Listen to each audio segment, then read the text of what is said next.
Everyone, we are live and welcome back to the Big Three, where tonight we're going to talk about two major news stories that have really gone viral. Are they important? Probably not. But are they salacious? Absolutely. We're going to talk about Graham Platner and all the fuckery surrounding this man, as well as the ongoing government shutdown while renovations are happening to the White House.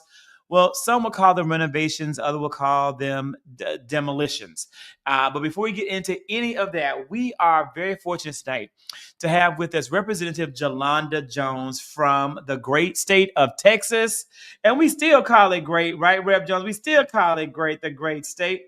And we are so happy to have you because it's really important for us to get information from the ground, right? Like what's happening there. This is a highly contested U.S. congressional seat that has been vacant for way too long. Welcome to the Big Three. And look, and the great city of Houston. In the great city of Houston. All right, H-Town.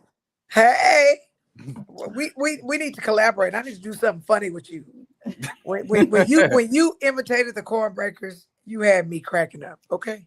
Look, I just y'all want you to did know y'all that. big one, okay? Y'all did y'all big one for us, all of us, okay? We were all rooting. Exactly. But yeah, we there's a congressional race going on right now, Texas 18, one of the 4 targeted seats by the Republicans. One of the reasons why we jetted during the corn break. I am fighting. Early vote started on Monday, and it goes through the 31st of October, and then obviously Election Day is November 4th. Congressman Turner died on March 5th, so it's been vacant for a long time. And even before he got in, Congresswoman Jackson Lee died in July of last year, so it was vacant for almost 7 months then. So we have gone without representation. That big, ugly, nasty ass bill passed with only 1 vote. Had we had a representative, had I been the representative, I'd have voted against it and it wouldn't have passed. It wouldn't have passed. It wouldn't have passed. And I think the governor, the governor. The governor put it off so that Trump would have more control in Congress, for sure. There's not a doubt in my mind, because the governor constantly is always up Trump's butt. True story. So one thing that, my question is, as you're seeing early voter turnout, what trends are we seeing from early voter turnout, and what do you think it portends for this race? So voter turnout is low, and it's a special election. So normally there wouldn't be an election during this time. So people aren't used to voting right now. So it's been a lot to get people to vote, which is why I'm glad that you guys are covering this, because people need to know.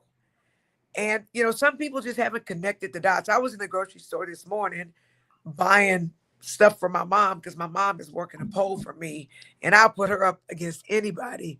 I saw a Black man. He looked to be in his 30s. He had 3 small kids who appeared to be his. And I was like, "Hey, sir, my name is Jolanda Jones. Have you voted yet? Early vote is going on now." And he was like, "I'm struggling with these kids." That's what he said. "I haven't voted. I'm struggling with these kids." And so people are. But listen, let me tell you something, bro. The kids gonna be struggling with life if you don't get your ass to that damn poll and get Jolanda Jones in the seat. Get off your ass and vote. You got to find some time. This is a priority, people. So if you're watching this on a replay, you have friends, family in the Houston area. Anywhere there is a special election, every election matters. Every election matters. I took my ass to early voting here in Georgia.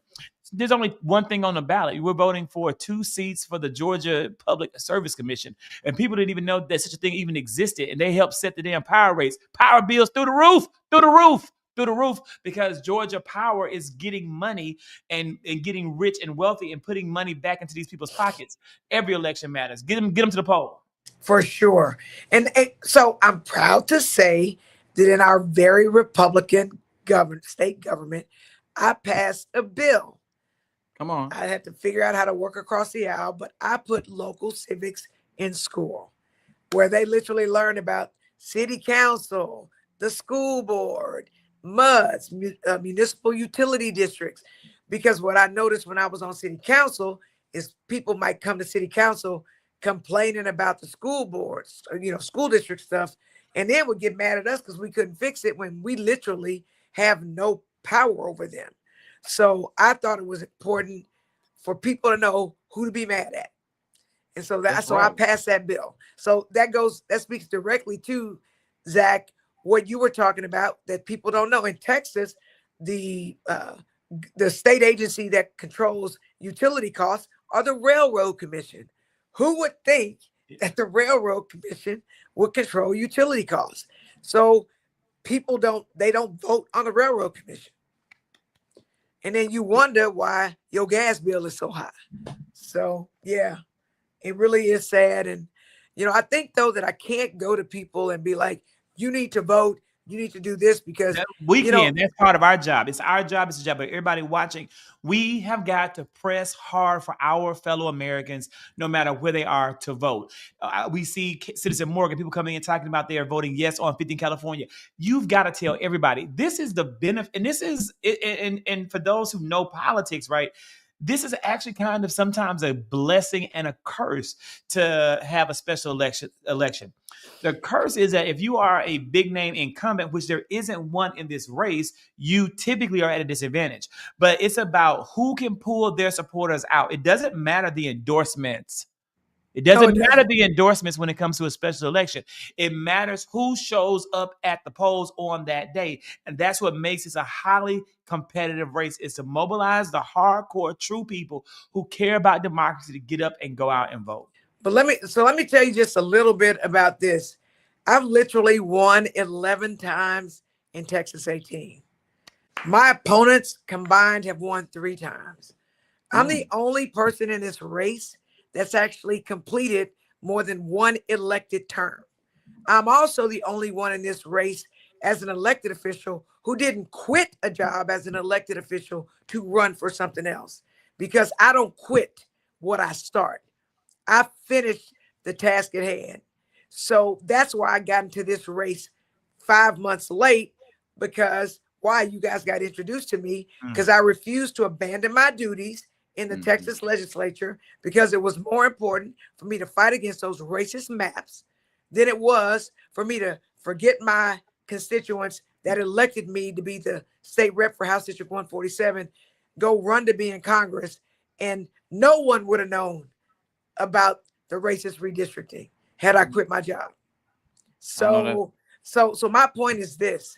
I think that is helpful. I think people appreciate that I pick the people who elected me to fight for them and to help educate. Because Zach, as you just said, people just don't know. And what I have not done though, is what? My mother, like, I'll just say this. My mother, half the time we didn't have no gas money. My mother couldn't even come to my school events. We were getting evicted all the time. I mean, life was just really hard. So some people are really struggling. And it's not that they don't want to vote. They just have other stuff like, how am I going to get there? Do I have gas money to get there? Maybe they don't have an ID. IDs cost money, right? Who going to watch my kids?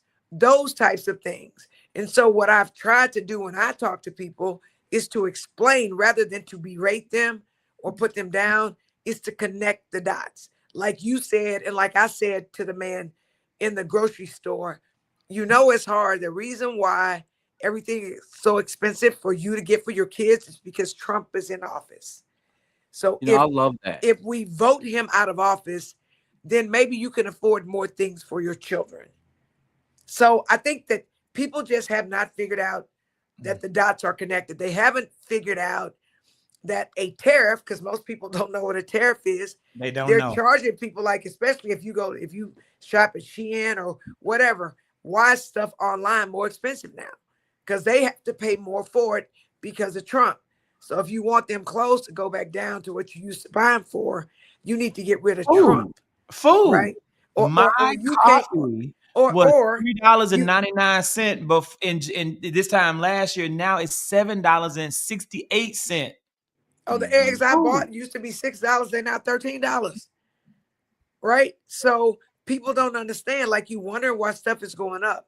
So you have to connect those dots, because people that are struggling really aren't looking theoretically at anything. They're just trying to figure out, do I pay my lights and my water?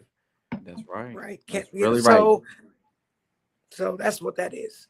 Well, let me just say this, Jolanda. One thing that I love about you particularly is we don't have people running for office that's closest to the pain. You said that you've been evicted with your mother in the past. I think a lot of the reason why Democrats aren't resonating, especially with people or non-voters, is because a lot of people look at the Democrat as elite, especially being the fact that they don't know anything about struggle. They don't know anything about pain. It's interesting that you And they don't bring talk about it. empathy. They don't talk about it. They don't talk about the poor. They just equate everything to the middle class. But what middle class are we talking about? Are we talking But about upper echelon in the middle class? Or are we talking about people down in the dirt? Okay, I've been through it. Okay, I understand the struggle. Understand having to get a payday loan in order to keep your lights on and then still be put out. I understand all of those things, and I think you bring it up, leading with empathy, empathizing with people's struggle, Mm. being able to recognize what they're going through, rather than saying, "Well, you just got to vote. You got to vote." Understanding, but part of getting people on your side is listening. And then when you're listening, you're actually able to figure out, okay, what are your pain points? What can we do in order to make your life a little bit easier? And I and think Kenny, I was thinking, I was just telling somebody, and it got a lot of views. So when I was younger, my health insurance was going to the city health clinic. That's where my mama took me. Mm. I got my vaccinations at the health clinic. I got my teeth cleaned at the health clinic, at the city health clinic. I got my eyes checked at the city health clinic, right? That wasn't insurance. That was government dollars doing what government dollars are supposed to do. And that was important. And people don't understand that. And people, and I always wonder, what the hell is middle class, right? If you miss one paycheck, if you miss a day of work and you can't pay your bills, does that make you middle class? I mean, because to me, that's poor. I used to do free and reduced lunch, right? I did free and reduced lunch at CUNY Homes, which is some Section 8 housing. And you know what we ate? We ate graham crackers and orange juice. To this day, I don't eat graham crackers and orange juice together, because it just brings me back Back to the to a memories. time, to a time where we ain't had no money, and that was the only thing that I ate. So I think that as Democrats, we talk over people's heads. When I talk, I always talk to the person I believe has the least amount of education, because the fastest way to lose somebody's attention is to talk over their head and make them think you're better than them. Mhm. Amen to that. I mean, that's just what I believe, right? So there are people that are like, sometimes I will speak Ebonics, and it is because that's some language that some people, that's all they know. And so why would I use really big words? So Kenny Make says it that simple. all the time. Make it very Definitely, simple for the folks. that is Yeah, Kenny's exactly. rallying point when it comes to Democratic messaging, is that the message is too convoluted, too highfalutin, and just not reaching people. let me tell you, Kenny. So the reason y'all met me is this. So I'm gonna give y'all a little behind the scenes. During the quorum break, which again, hopefully now people will know what quorum is. During the quorum break, the Democratic talking points were: Trump is stealing 5 Democratic seats. Trump is making Governor Abbott bend the knee. When I saw the talking points, I was like, don't nobody black know what bend the knee is? Bending That's is some dumb English as shit, hell. I right? agree Like 100%. who knows what that is, If right? you ain't watched Right. Game of Thrones, baby, you don't know shit about Right. bending the knee. Right. And so I was like, okay, that's just not, that's not going to resonate. And they literally determined who they wanted to be the spokespeople for the quorum break. And and the people weren't black, but the seats they still in are black. So I kept saying they paid for publicists to get people on all these mainstream TV Mm. shows, and they're giving these talking points. But God. And then, so I'm sitting, just so you know, I wasn't supposed to talk at the New York press conference with Governor Hochul. I was not supposed to talk. And they told us only 3 people are going to talk: the governor, the speaker of the assembly, which, and your delegation leader, who was a white woman, right? That's what they said. Now, mind you, the seats they stealing, 4 are black and 1 is Hispanic. And So they said, and the media is going to only ask them questions. And I was prepared to sit there and be a team player. I was, until nobody gave the right answer when they asked about the redistricting, because white people never want to call racism racism. So they asked the question. They said the bend the knee, communism, and and stuff like that. And I was like, hell to the no. They racist. Respectfully, he making up some shit. And they stealing 4 black seats, and they pitting black people against each other. And why won't anyone say it? So I can't be quiet. I cannot be silent. You on the national stage, because you spoke truth to power, and that is exactly what we need more of in the United States House of Representatives. Absolutely. I'm gonna go out here and say something very bold that people on the replay may see it and be like shocked that who may see this, who don't know me, but I know that those of you watching, know me well. You guys rock with me and rock with us, so you know that I'm prone to say shit like this. I've looked into all the candidates running for this office, and there's some impressive people, and I'm happy to say that. But they're also very similar to what we have a lot of in the United States House of Representatives. And people may be shocked to hear me say this, but we don't need any more bland black men. We don't need that right now. Not in this moment. You who watch this show know that I support bland black men. Okay, I'm a defender of them oftentimes on social media. I am the biggest supporter of some of them, right? Because they're there, they've worked their way up, they've earned their place, they bring certain skills and assets, and they're there. But we don't have to put another one in there right now. We can put someone who speaks truth to power. We can put someone who is going to stand up for all of us, including the least of us, according to how they see us. Someone who's walked the walk, who's lived the life. That is desperately needed right now. And that's why it was so important to get Representative Jones in the door now, while what we are showing you can still make a difference. Zach, let me share just a few things about me. I was with my father when he blew his brains out. I've had a whole bunch of counseling, right, to figure out how to deal with it on a daily basis. So thank you, Jesus, when I finally was able to afford health insurance. I've been without health insurance before. Before Obamacare, I could not afford health insurance for my son and I. My son was playing basketball in college. He broke his foot. Unfortunately, a staph infection took hold, and I had to pay. I depleted my savings and my retirement to save my son's foot, because I had to pay for 4 surgeries in 6 months. And when you do not have negotiated rates for insurance companies, which I didn't know that till this happened, you have to pay the full amount, and they want their money up front. So I lost everything, right? And I would do it over again. My son has a foot. Otherwise, his foot was going to have to be amputated. So that's one thing I'll say. I was the first Black openly LGBTQ plus person in the Texas legislature.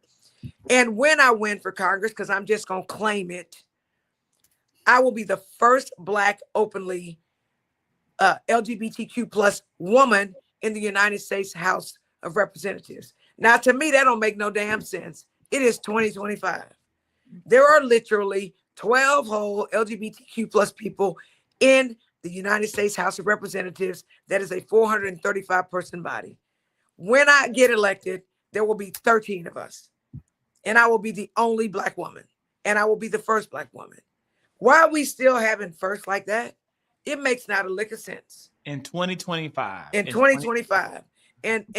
Y también hablo español. Aprendí en las escuelas, en escuelas públicas. No soy Latina, soy de 3rd Ward, Houston, Texas. And for those of you who don't speak Spanish, I'm not about to translate for you what I said. So now you heard what she said. What did she say? Now you see what immigrants feel like who don't speak English, and the world is going on without them. That's just a little taste. So I try to walk in the footsteps of the people that I'm trying to help. And I will tell you that when my grandmother was at the end of her life, me and my aunts had to pay for her medications because she could not afford them. And we wanted for her to be as comfortable as possible. And it was very hard to find a hospice nurse. It was very hard. It is very hard to be a caregiver. My mother lives with me. My mother is elderly. You know, it is what it is. They say twice a child. My point is this. I understand the struggles. I'm not rich. I didn't have no nanny. My son wasn't in Jack and Jill. He went to regular old school. I'm not in the links. You know, I don't do those things because I wasn't raised like that. And I will tell you, the powers that be don't want me to be in Congress. They want the same old, same old. They've raised well over $1 million for my opponents. I'm nowhere close to that. But you know what? It's more poor people than rich people. So Amen. I'm hoping that our village of people who are struggling will come and help. $1 donation, $5 donation, $10 donation.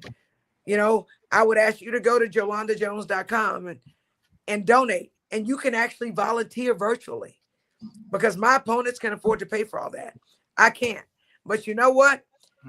If I followed the playbook of what people thought or who people thought I would be growing up in a single parent household with my mama struggling, us getting evicted, and my mother, and I'm the oldest of 5, I'd be on welfare like very many people in my family. But you know what?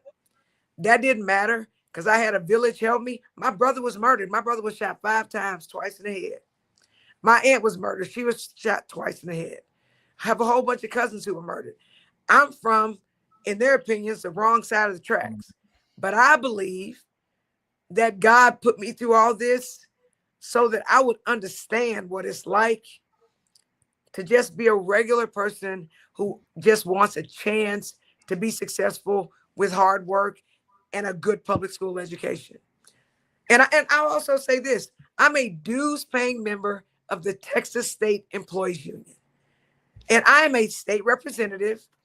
I am a lawyer, self-employed, and I don't have to be a part of the union, but I believe as a child, when my mother was a union steward with the letter carriers, that a union is as strong as its dues-paying members. That's right. And so that's why I pay to be in the union. I know that's right. Tiffany, do you have a final question for Rep. Jones before we go into tonight's topics? I do not. How you doing, Rev Jones? Your story is very inspirational, and you got me over here as somebody who's going through the caregiver experience right now with my mother-in-law. It's hard. It's very hard. It's hard. And yes, you almost brought me to tears. But my thing is, I always say that, like you, I love civics, and I always say all politics is local.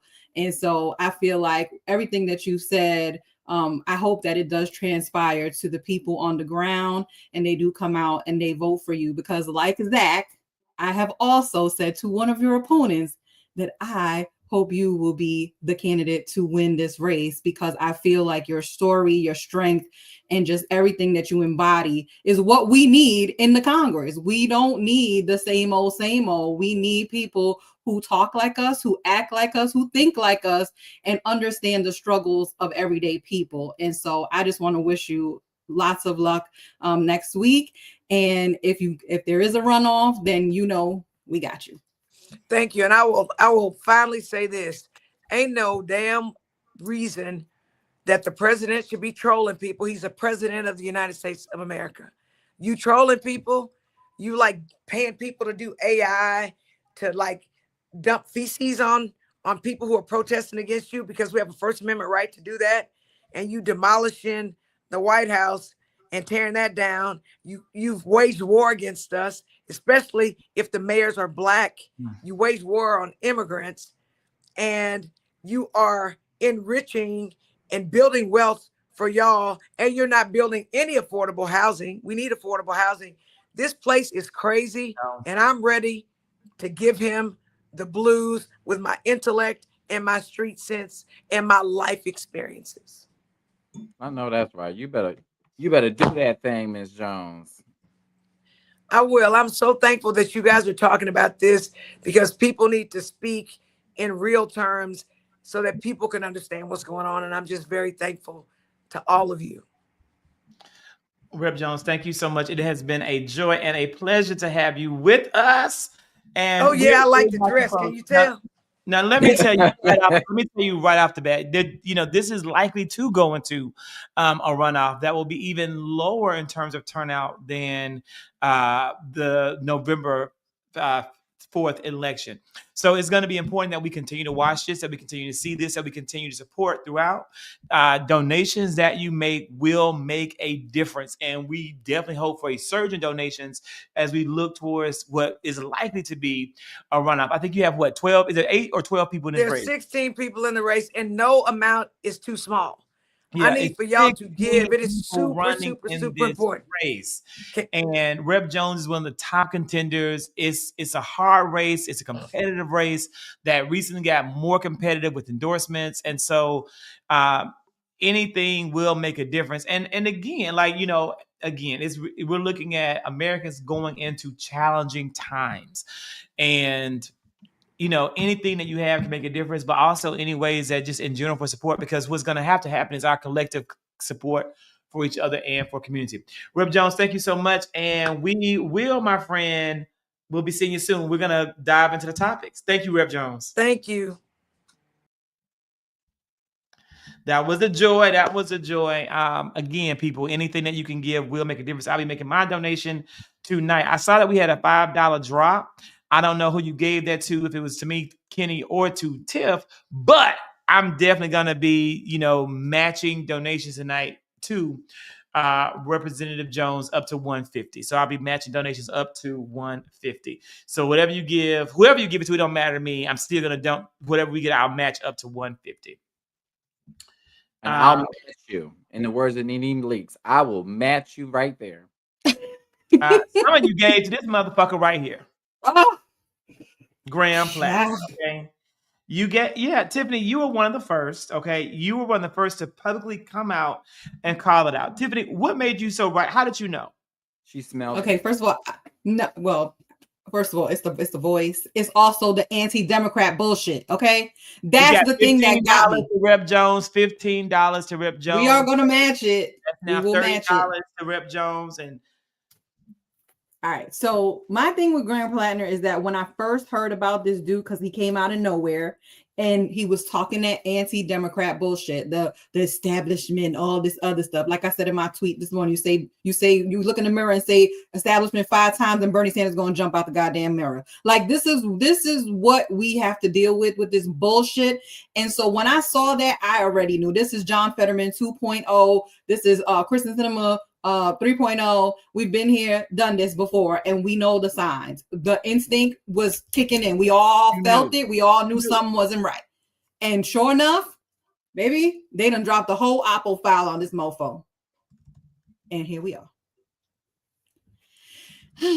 Oh God. So okay, I'm not gonna say what I called him in my video, but however, we just gonna change his last name for Platner to the Platters, okay? Because he's the great pretender. He's pretending like he didn't know what that damn tattoo meant, but he had it for over 20 fucking years. And then he claims to be a military historian. So you're telling me you didn't know any of this? You didn't know that you were rocking a Nazi, what is it called? A death head tattoo on your chest, right next to your heart? Are you serious? This is one of the most disgusting displays of anti-Semitism and hatred ever made. This is a tattoo of the emblem worn by the people who actually took lives. Okay, these are the people that took lives. But the thing is, I'm just gonna call it the people that ran the chambers. And this man, a member of the United States military, tattooed this on his body. And the shit that pisses me off is this motherfucker try to blame it on the alcohol. Like that really got to me, talking about I was inebriated. Bitch, you was inebriated and you didn't go home and say, hold up, let me go look and see what I got on my motherfucking chest. Like you didn't think about that for 10 whole fucking years until you got on the goddamn podcast and tried to say, oh, well, I was dancing at my brother and my sister-in-law's wedding. I don't think people realize how this ended up coming out. Okay? This motherfucker knew that this motherfucker knew that this was out there in the file. Yeah. And he went on the Pod Bro show and talked to, I guess, Tommy or one of them fools. I don't even know their names. And sat there and tried to explain away this bullshit before people could actually really dig into it. Talking about, if you didn't see the video, he was dancing. He was almost butt-ass naked at his brother and sister-in-law's wedding. And you could see the tattoo.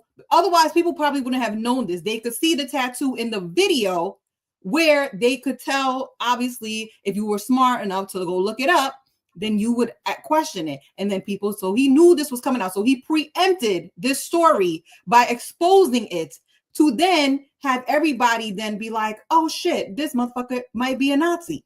And you are trying to blame it away with the alcohol. Like, you're drunk. Like, let's be real. Like, there's like 100 things that I've red flags that were just blaring at me. First of all, if you're at your sister's wedding and you got your drawers on, guess what? You ain't shit. Okay. Who the fuck does that? Who does that? Come on. The flag, we're flagging. Me and Citizen Morgan are right at the same place. Like, I'm sitting here laughing because when you talk about blaming it on the alcohol, maybe he was listening to Spotify and Jamie Foxx popped up. And maybe that's the reason why he wanted to blame it on the alcohol. But the funny thing about all of this is one of his campaign staffers talked to him about this way before the story even leaked or before anybody even got wind to this, way before the news cycle, before anything came out, and told him what this was. And he still chose to do what he did. Like, I don't understand. Like, the doubling down is also what's pissing me off, particularly what I'm seeing from the authoritarian left or whatever the fuck you want to call them, prejudice progressives, if you will. Anytime something like this happens where it's an instant of something problematic, anti-Semitic, anti-Black, anti-woman, misogynistic, whatever the fuck you want to call it, progressive wing of our party always want to explain it away, and they always want us to just take it off the backs. Why is it always got to fall on the backs of the most marginalized to get us? We just have to take it and take it and take it. Take it, Black person. Take it, immigrant. Take it this. Take it that. Like, I don't want to continue to do this. And again, Tiff, you sound the alarm about Fetterman years ago about him chasing down an unarmed Black man with a shotgun. And progressives said, oh, this is a nothing burger. Y'all just don't like him. Now look at it. Now look at it. That's the part that's killing me, right? Is that we are trying to tell people, like, this is, and I talked about this last week about vetting people. We have to vet people. These people are rookies in this game. When there is races and there are primaries, especially Senate primaries, I've been through many of them, I've been involved in many of them. The vetting process is something that is very real. Okay. These people are acting like somebody's coming, like this is a witch hunt. Motherfucker, this is a vetting process. There is a candidate that jumped into this race. She has the file. She knows before she jumped in this race. I am sure she saw all of this shit and was like, oh, I got this motherfucker, and decided to jump in this race. And a week after she jumps in the race, you start to see all of this start coming out. Yeah, they gave that shit to the media. That's how this works, guys. You give stuff to the media, and yes. They give stuff to the media, and the media floats it. This is politics. Yeah, it's politics. It doesn't. Listen, it could be the DSCC. It could be whoever prepared the file. There is somebody who prepared this motherfucker, and they gave that shit to the media and said, "Run with it. Go do whatever you got." So these stories will continue to come out. This is one. I got a bombshell. I got one for you. I got a new one. I have a new. I'll let you announce the new one because as an excellent producer, as an excellent show producer and I got a brand new bombshell to enter the villa. But I do want to say before that, people, I want y'all to understand. I don't, his former campaign manager who quit immediately upon this stuff being leaked, emphasize this man is a military historian. Mm-hmm. Like, people are talking about that. There was no mistake here. He's a military historian. This man is a military historian because he cares about shit like this. He cares about these artifacts. He cares about Nazi history and shit like that. He knew what he was doing. He knew what the fuck it meant. Okay? He knew what it meant. And the people, Tiffany, this man was vetted. He was vetted. You saw, like I saw, all those online people running to his defense. They had this plan. It was a strategy. They were ready to defend him because racism, and anti-Semitism and homophobia is not the dividing line. And let me tell you, and I put homophobia in there because of today's bombshell. Oh Lord, what happened now? This man today, he's apologized today for the multiple times that he's called people the F slur and homophobic derogatory terms. Okay, it's ongoing. This piece of shit offends everybody. He's a piece of shit. He's an asshole. He's a bad motherfucking human being. But that's okay to his supporters. That's okay to these leftists because that's what the fuck they do behind closed doors. The people who are defending him are not bothered by this because that's what they do. That's the language they use. Make no mistake about it. Because if you didn't use this language, if you didn't feel this way, if you didn't say these things, you wouldn't be able to defend it. I mean, but here's about those motherfucking Pod Save America bros. But you know who I blame for all of this, and I'm always, and it's gonna be fuck him till I die. You already know who I blame. The root of the issue and gave a platform to these people will always be Bernie Sanders. It's always goes back. If we're gonna go back, let's take the time machine all the way back to 2016. Let's go back. I don't know if you guys remember, but I remember because I'm old enough to remember. I'm old enough to remember back in 2016 when Black voters were supporting Hillary Clinton.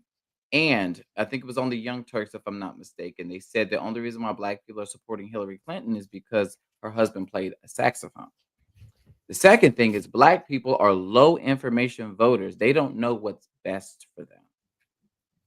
And it just continued and continued and continued the attacks. And then I'll never forget at the Democratic National Convention, when those people were protesting, Hillary hadn't even came out yet. I remember John Lewis was standing on the stage and his supporters booed John Lewis. Oh my God. That was the beginning of the end, director. I remember his press secretary. I'm sorry, his press secretary, Breonna Joy Gray. My God. Said that John Lewis would throw a cat under the bus because that's what he's used to, because he said he didn't know who Bernie Sanders was when he was in the civil rights movement. He said, I don't know him. I don't recall seeing him. And in all of my line of work fighting for civil rights, I don't ever remember Bernie Sanders, but he said throughout his career of fighting for civil rights, he remembered Hillary Clinton, not Bernie. And his little pick-me had to go ahead and play Captain Save-A-Ho for Bernie and the bros and throw a civil rights activist and leader like John Lewis under the bus for a white man who has no accomplishments whatsoever. And renaming a few post offices. I remember back in 2020, because we're gonna keep going. We still going. Okay, let's go. It keeps going. I remember when a lot of us were upset at the mere fact that Bernie Sanders was touting this endorsement from Joe Rogan. And we're like, wait a minute now.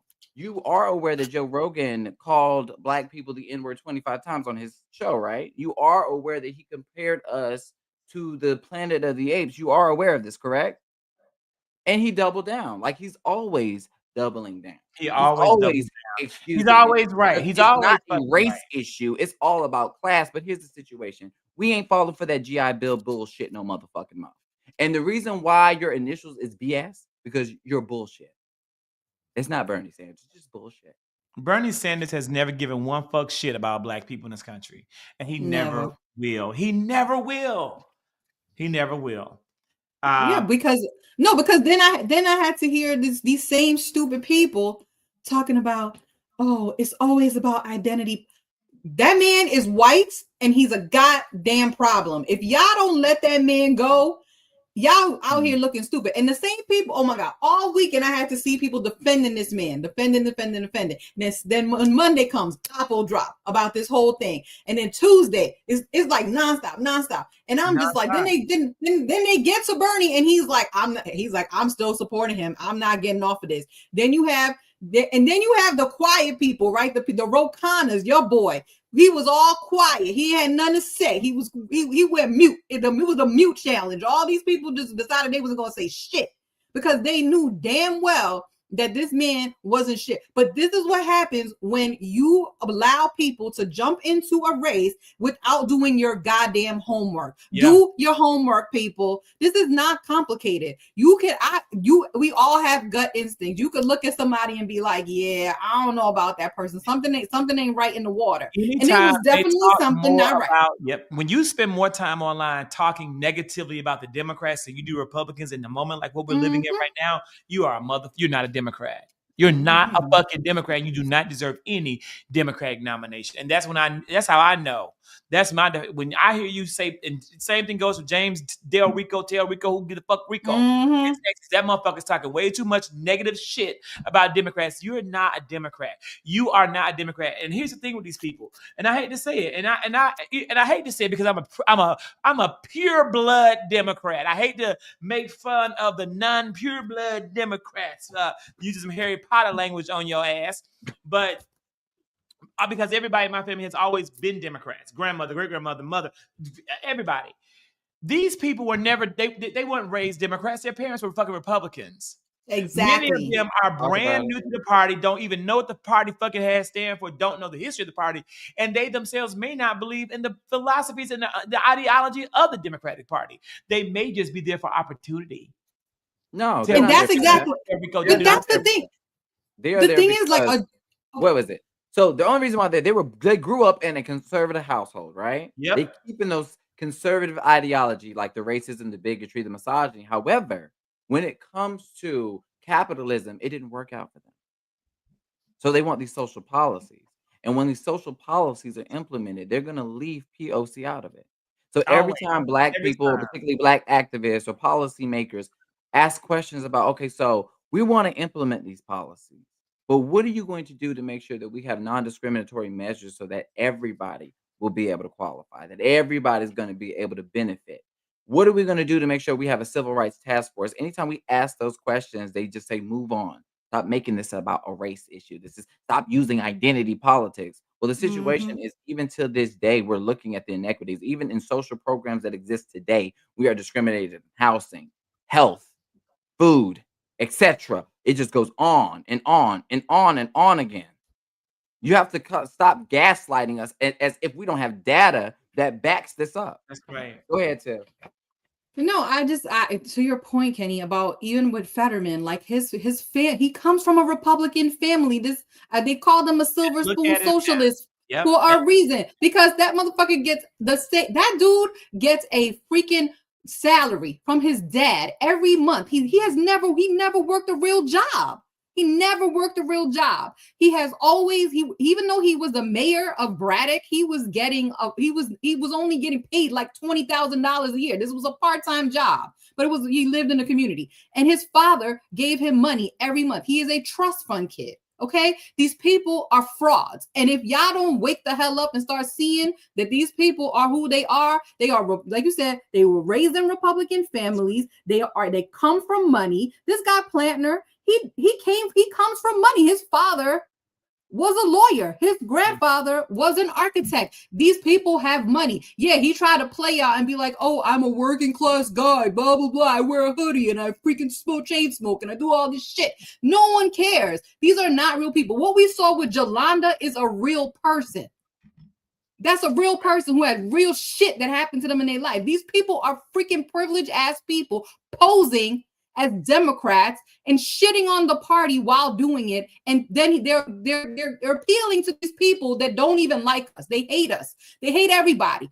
And what are we supposed to do? Just sit around and just watch the shit happen? Like, it's exhausting to see this shit. I'm tired. I'm fucking pissed. And something that's making people even more pissed is the demolition of the White House. The federal government is still shut down. We are on day 18 today of the government shutdown. And what we have here is last night, Donald Trump having a $1 million per person fundraiser at Mar-a-Lago. And they've torn down the east wing of the White House to build out his what is it? What are they building? The ballroom. They are building a ballroom. There's going to be billionaires and thieves in there. Okay, billionaires and thieves, not Beauty and the Beast, but billionaires and thieves. Okay, I'm waiting. When is it going to drop? Child, I am working on it, but don't tell Okay. nobody what I'm doing. I won't say a word. And so this is happening. People are really upset about it. Are y'all upset about it? I'll be honest with you. I'll tell you my The opinion, but thing you tell that's me what y'all pissing me off about it is like, okay, look, he doesn't have the right to do this. Like, this is a historical landmark. He doesn't have the right to do what he's doing. And the weird thing about it is, and it's funny because he'll sit here and say, well, this is self-funded. This isn't coming out of taxpayers' dollars. But when you sit here and think about it, the people who are help funding this are the people that he gave the tax cuts to in order to strip away our healthcare and SNAP benefits that's about to be shut down if we continue with this government shutdown all the way to November. So your ass gonna be hungry on Thanksgiving. So good luck on that. I'm still looking for that white lady who was counting cheese slices. I want to know if she's gonna have food and cheese and greens and stuffing and turkey this Thanksgiving. I really want to know. I want to know if she's thankful for her vote for Donald Trump. But I digress. It's interesting that they'll sit here and say, "Oh, well, this is self-funded. Oh, this is going to be with government. This is not going to be with government funding." But it is when you think about it. Just think about the return on investment that billionaires are getting by helping Donald Trump with his vanity project, which is this ballroom, being the fact that they're going to be getting permanent tax cuts.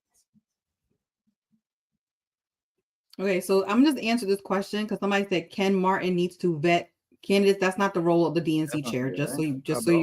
That is the role of other candidates to vet other candidates, and that is exactly what's happening. Just so you got, and the DSCC. But yeah, as far as this specifically, yeah, it made me sad because the only time that I've been to the White House, I went with Kenny.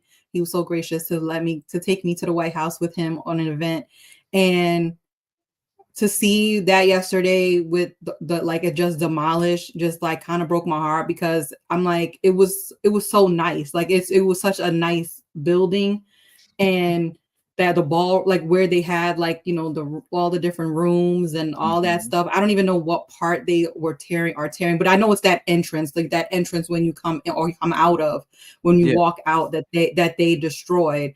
And it just made me sad just to think about it because a lot of people really haven't had the opportunity to go to the White House. You know, that's like a kind of like a privileged thing to go to the White House, whether you were able to go to DC on a trip or you were lucky enough to go when Biden was there. Most people in this country have never been to the White House. And now it's the Trump house. And it's disgusting. That we, you know, that people that to know that this man is he's just reckless and doesn't care about anything or anyone history nonetheless. And it just makes me sad that we are where we are in this country because we warned people for so many months about what this man was going to do and how he was going to do it. Same like we were talking about with Fetterman. It's like Black people, they keep telling folks that these bad things are going to happen and folks just keep ignoring us. And it's really frustrating to have to listen and see the fuckery that's going on over there and the lies. It's just the lies and the buffoonery, and just every day is something. Like it's to the point where I have to turn, you know, I love politics and I can't even listen to this shit anymore. I can't even listen to this man because I just get angry. Well, it's too much focus on Donald Trump. And that's something that we need to definitely continuously push for that to come to an end. I don't know what this man is going to do. He can try all the bullshit he wants to try, but constitutionally, he cannot serve a fucking third term. Okay? He just can't. Now, I have no faith. These people wipe their ass and shit on the Constitution every single day. But I do firmly believe that him trying to have a third term at fucking 81 years old, 82 years old, is really going to be difficult. I just don't think it's going to happen. I think that this man is doing things, trying to cement his legacy, trying to redefine the White House, trying to bully people to give him a Nobel Prize, renaming projects that were passed under President Biden's infrastructure bill to give his name to it. He knows that he is not long for this world or long for that seat. So the more we make this about Trump and what Trump is doing, we are taking away and leaving those who are truly accountable unaccounted for, right? This is the work of Republicans in across the country. Everybody in this country who calls themselves Republicans responsible for what's happened to this White House because they're standing in solidarity with this man. This is the work of people that have to get reelected, like Mike Johnson, like your Republican legislator, like your people in your city hall. These people are responsible, and that's what we have to constantly call out for. We don't need to be distracted by Donald Trump. Before him, it was Elon Musk. And soon it's going, and now they're trying to make it Stephen Miller. Stephen Miller has no power, like Elon Musk had no power. They're distractions front and cover for the real villains, the real problem, the real people who we can't hold accountable, Republicans. No, for sure. I mean, I don't really know where we go. Like, I don't know what the solution is. I mean, we had this whole protest over the weekend. 7 million people showed up. I mean, yeah, great, cool. 7 million people, right? Well, let's talk about that. That's a good thing to talk about. Tiff, you woke it up. So what are you saying? No, I just think that, listen, I call that protest. It was like the Rhythmless White People protest. You know what I mean? Like they just came out, they was dancing, they was having a good time. They was marching. All of us, we was at brunch and home chilling in our business. And listen, white people are gonna be the ones to have to. Kenny was working. He tried to go. He tried to go. We know. We saw his little story. He was mad. He has costume ready. I mean, listen, there were Black people out there. There was Hispanic people out there. There was all kinds of people out there. I saw you. I saw you covered it. Yeah, I mean, that's great. Perspective. So you know what we really need is we really need them to join. You know what? We need them to join the show. We need to have them come on and talk to our audience. And I'm like, because I had questions. So there was a pre-call that was had. I don't know if you were on that call, Kenny. That was a pre-call where the people from Indivisible were on the chorus call with us. And it made me look at it differently, Tiff. And let me tell you what, I don't know if I can share this, but I'm going to share it. Can I share it? I think I can share it. I don't know, but I'm going to. This really wasn't a protest, and they know it wasn't a protest. And it really kind of wasn't meant to be a protest, although they call it a protest, but they kind of don't call it a protest because they call it a rally, which is much more of a demonstration. We're really not protesting yet because the American people don't know how to protest. True. They don't know how. So this is actually a huge, large-scale training ground for teaching Americans how to protest and how to dissent before the time comes to protest and dissent. And as bad as we think it may be now, we do believe that it will get worse. And once it gets worse, it's going to truly be time to protest with all the means of protesting. It hasn't yet happened. I agree with that. Do that. So this is just practice. This is just a buildup. So they went from 3 million to 5 million to 7 million, and hopefully they're going to get to the 10 million, which indicates that 3.5 million Americans are ready to dissent against and are unhappy with what's happening. 3.5% of the population is the magic number that shows a dictator can be toppled, that authoritarian regime can fall. So the No Kings protest is about building up to get to that critical mass number before it is taken away or decelerated by the powers that be. Because what can stop the movement is the authoritarian regime itself attacking it. And as you see, every time they've had No Kings protests, the pushback from the authoritarian regime has gotten stronger and more fierce and more likely to create issues. So that's kind of where it goes and why it goes. So, and the goals of No Kings is different than the goals of civil rights movement or Women's March or Million Man March. It's different goals. And they also learn lessons from the Women's March, which didn't result in shit, and the Million Man March that didn't result in shit. They're not repeating those mistakes. They've learned from those mistakes to get us ready for what will come next. Okay. Now, that's as far as the conversation went, but it was enough for me to say, oh, that makes sense. I'm going to go. Yeah, no, I mean, I think I don't think it's a bad thing. I don't think any demonstration, whatever you want, whatever word you want to use, I like I said, it was like a party atmosphere. I've seen it before. I've gone to one here where these people, you're just standing around. I mean, some places they were actually marching and they were, walking down, and some places they were just standing around. And, here, a lot of them are just, like you said, rallies, just rallying people to try to get them engaged.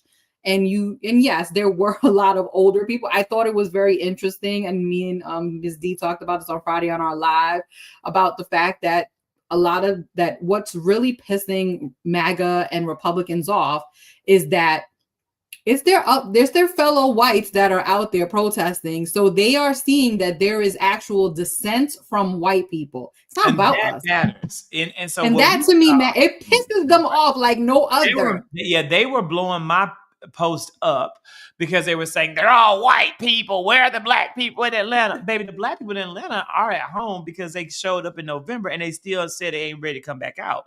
I don't know when they're going to come back out. They don't ever have to come back out. But the fact that there were 7 million people out, the majority of them were white, is exactly what we need.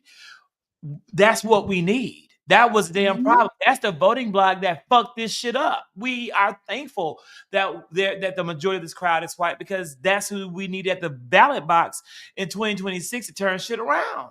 Well, my whole thing is I'm just hoping that even with this, I mean, the whole purpose is that call to action, that rally cry. However, to your point, I hope these people don't just show up to just the fucking rally and actually show up to the damn polls.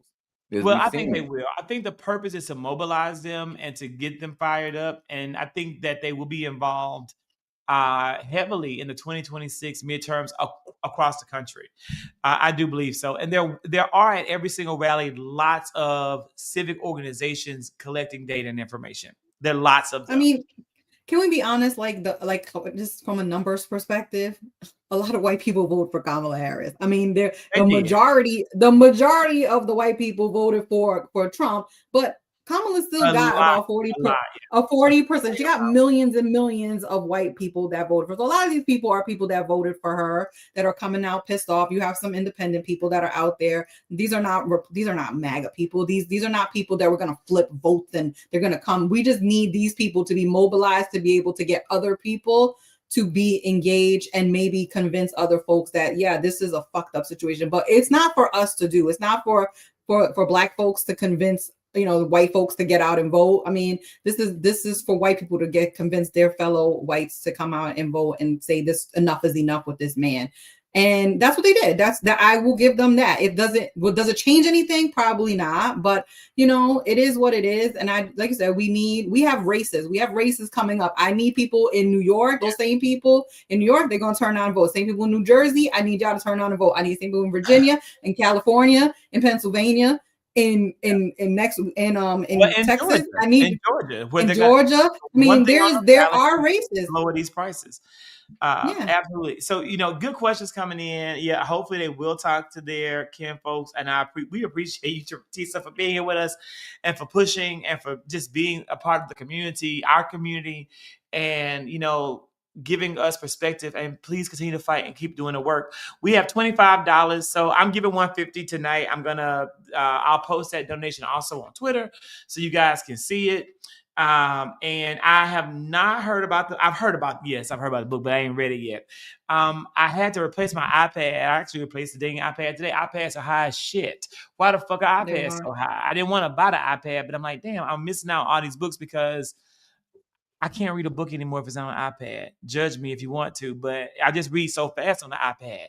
And I'm like, I hate not reading fast. So I bought one because there's a book I bought called Micro Activism. And then the damn book I'm reading, I'm like, shit, I need it on iPad. I said, fuck, let me buy this iPad. So I may read Jean-Pierre Carrie Ann's book on the plane tomorrow, but I don't know. Tomorrow I'll be in New York City, NYC, tomorrow evening for a meeting. So we will see.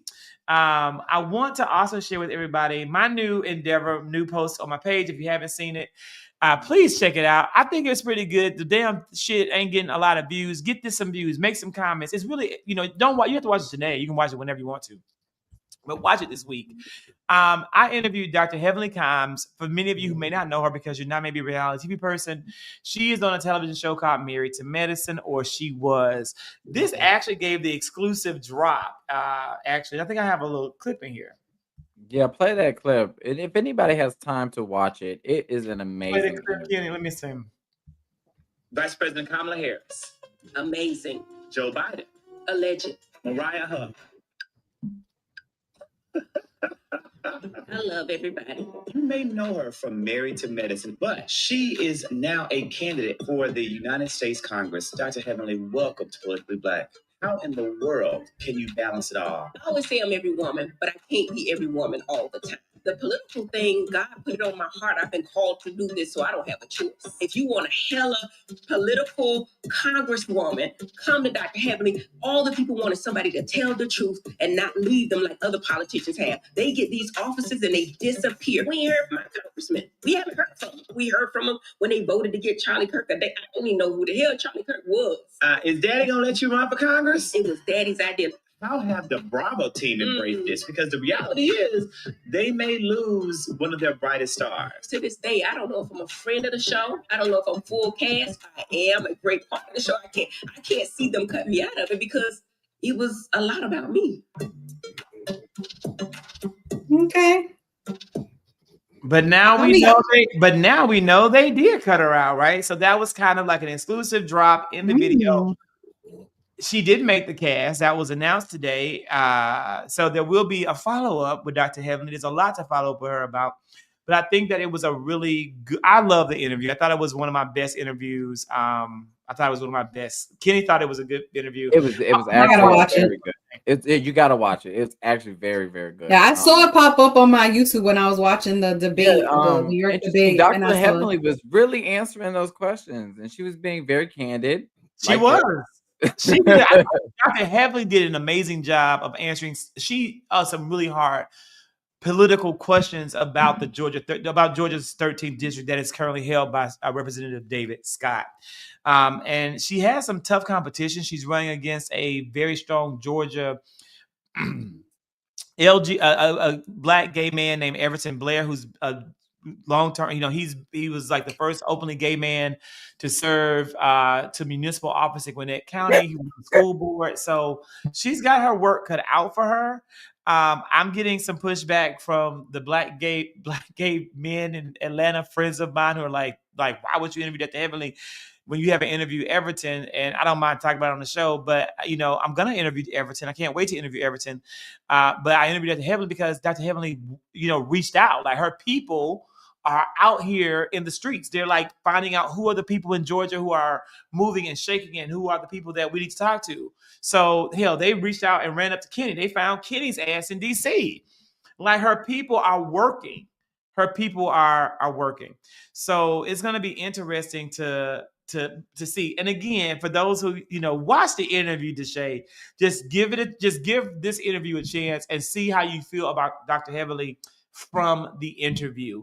And as you see the non-TV Heavenly emerge, I think that you'll see. And I also give some comments about how I watch reality TV. I think all of it's really worth I think it's a good one to watch. Well, let me just say I look forward to seeing it. About reality. About her being reality TV. We have a reality TV star in the White House. President. I don't. We have a man. Kenny, say it again. Say it louder. Say it again. Wait.